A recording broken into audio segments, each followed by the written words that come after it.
Perfect. It started without even asking to start. Hello, motherfuckers. So, this is gonna be a very sample video.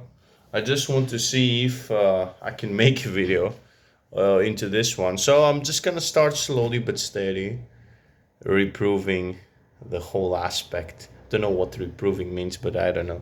Reproving to myself that I can do these videos and to see how I look. Like, the camera and the lighting, probably it's good enough, I guess. My eyes, they look amazing at this side. So I just want to start making a video, and I want to talk about the topic, which there's been quite a while since I wanted to make that. It's been like, I don't know, 5 days.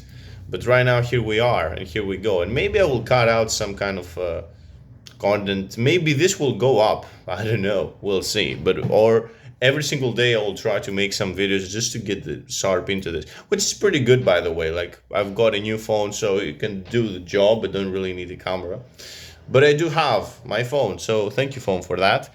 And so, what is the today's topic that we're going to talk about? I think it's pretty crucial. It's a pretty crucial one, and not only about our everyday lives. This is writing, but this is a guide how really to survive into this world. Especially for people who they really suffer from this thing, which is called how to interact with people that you don't like.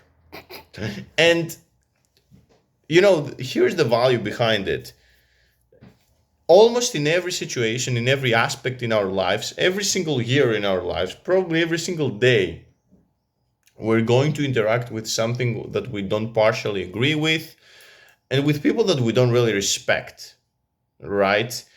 Like, I'm not gonna ask for anyone, hey, what was the first or the last time that you thought about a person that you don't really respect? It's been quite a lot. And if you really make an audit in yourself, you will realize how many people you don't really actually respect. And it's not only about respecting them, it's about liking them too. So here's the question, here's the problem. How do we originally face that? How do I do that? And what we can do? So first of all, the most people, what they're doing at least, is that they kind of ignore the point. Is that, or they accepting that there's people that they don't like, or they don't do so many moves or energies in order to change this. It's like more from a coping mechanism, as I said in the start of the video, which is more for a coping mechanism.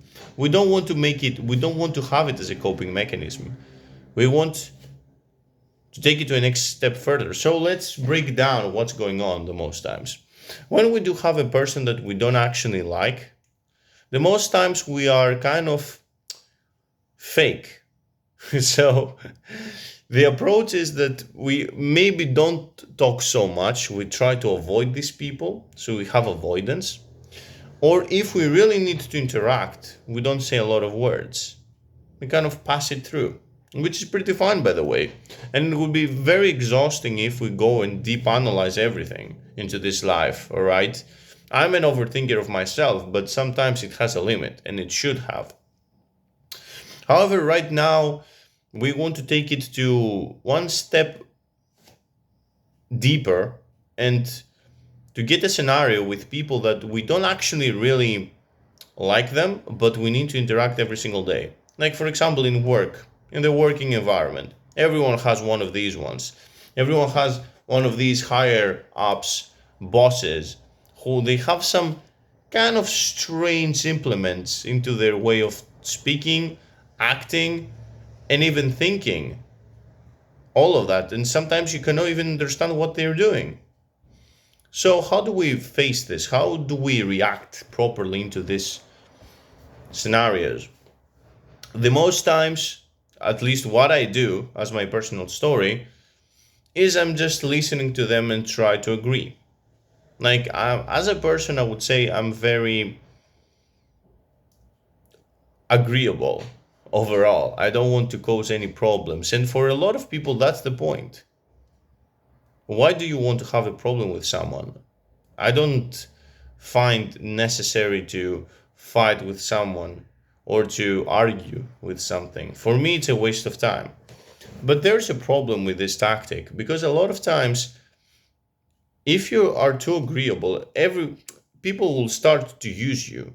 People will start to maybe manipulate you to do some kind of stuff, or maybe you're going to be into some scenarios which you're going to obey, and they know your next move.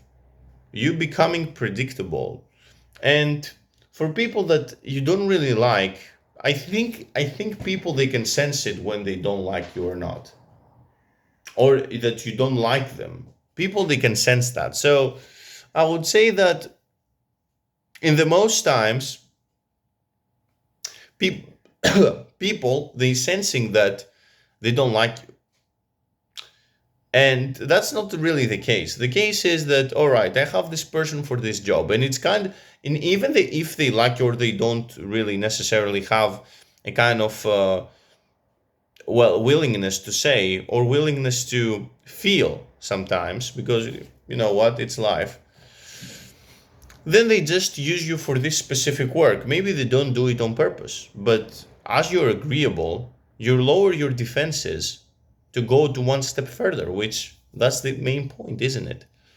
So, as for this stand, and sometimes, especially when the hierarchy is very strong, the power dynamic is huge, is very, it's not, the elasticity of that is very small.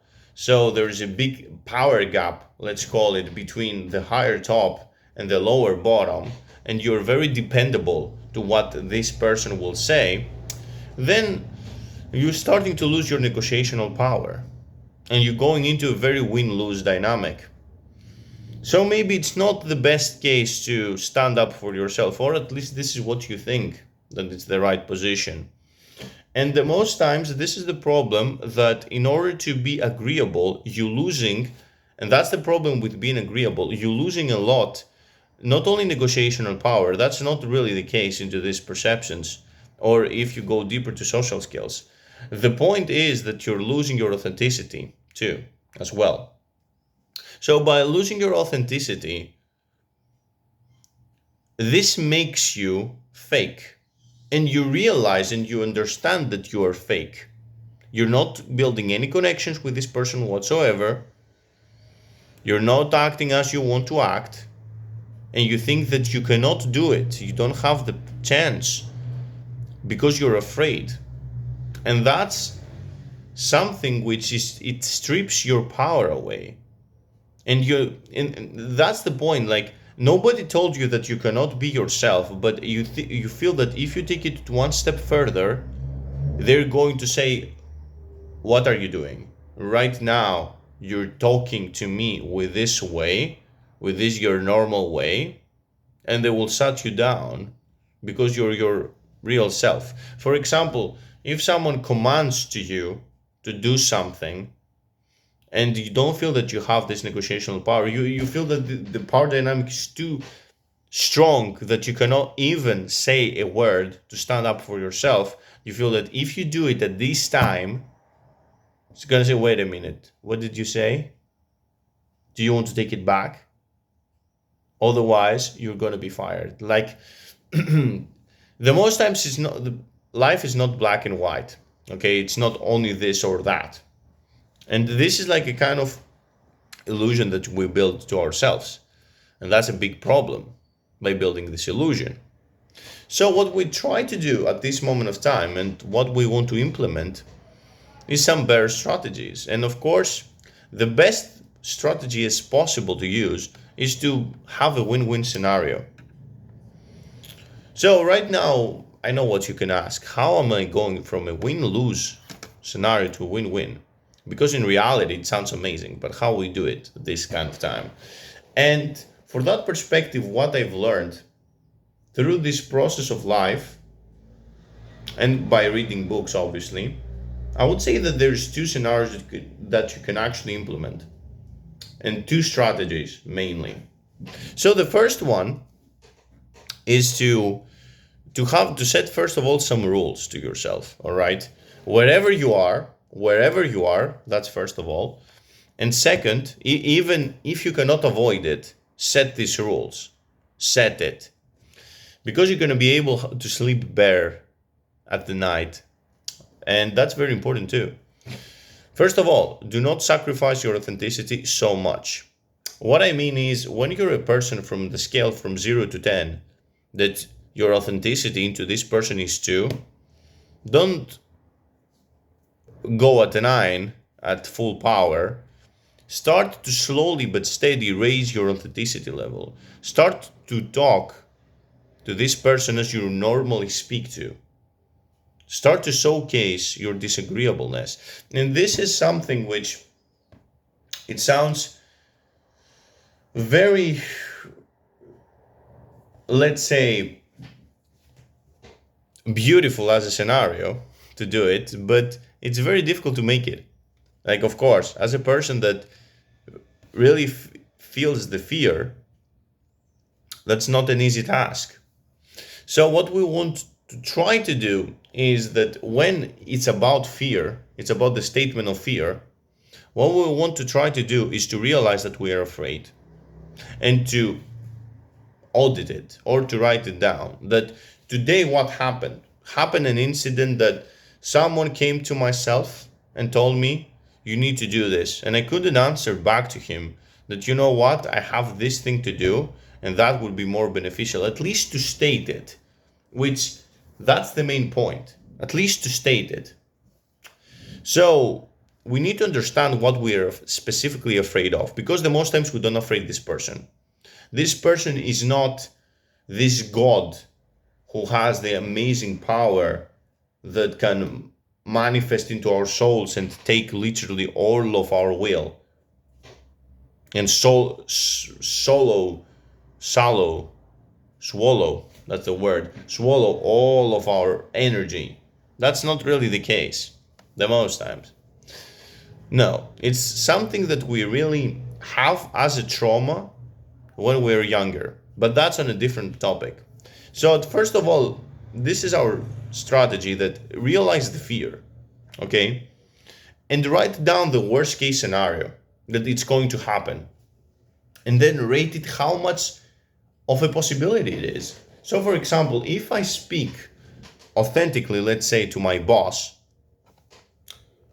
and for something, whatever really, okay, make up a scenario to your own personal scenario, which, by the way, this is a great thing to start doing, implementing scenarios and examples into your own life, because you audit your life.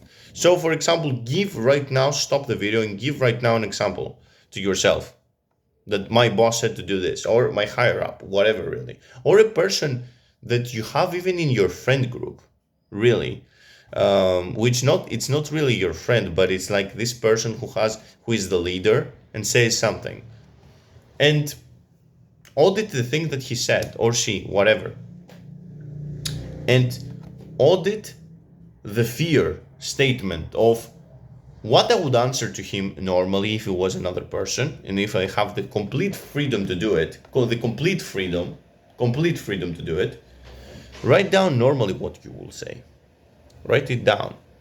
And think about the scenario of, all right, I thought it down. Cool. So right now, what's the point? What's the point right now?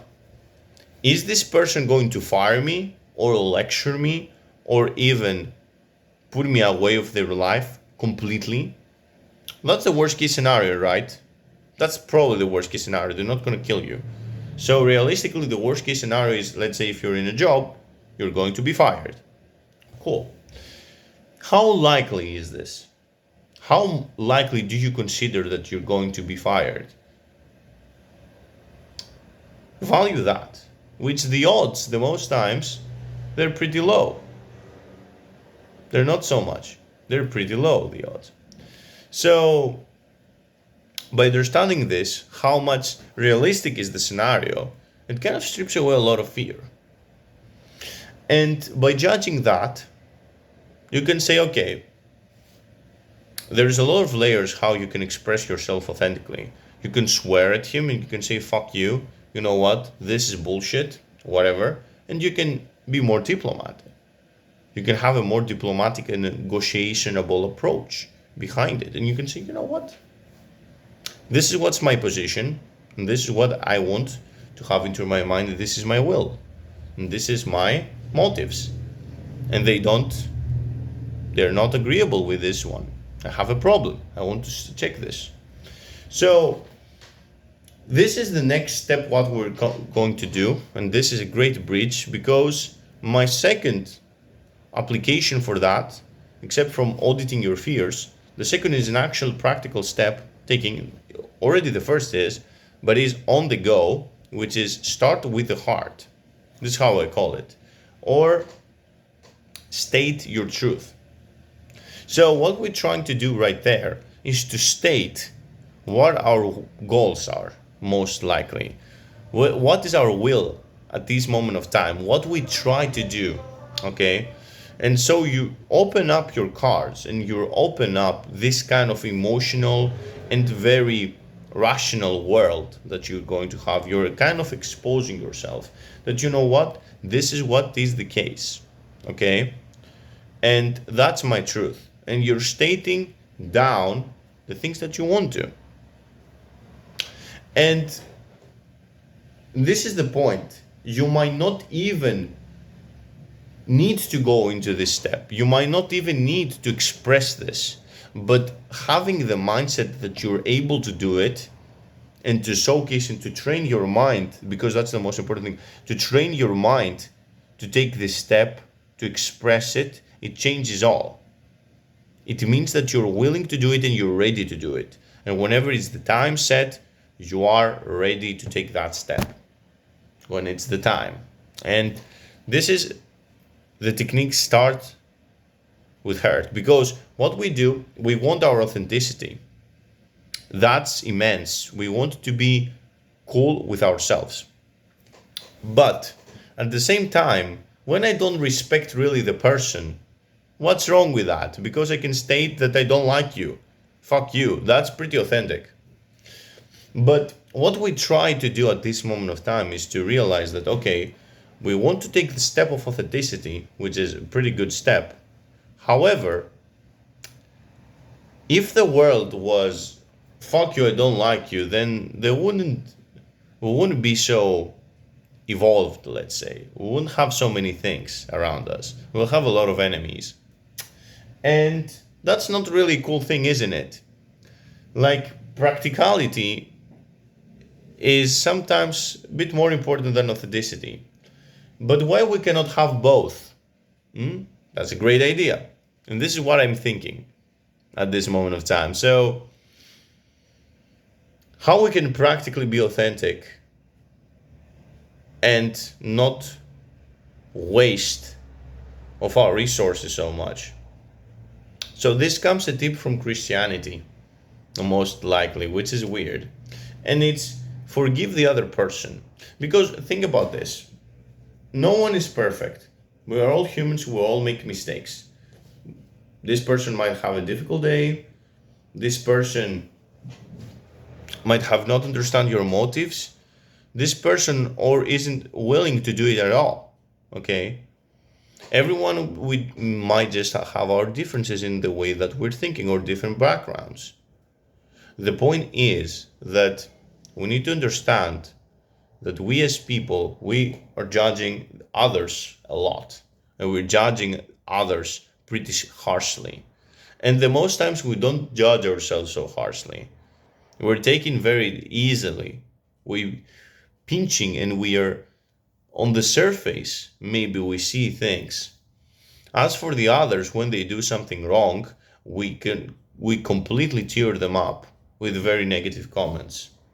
So what's really the point behind it is to realize that, you know what? This is the person.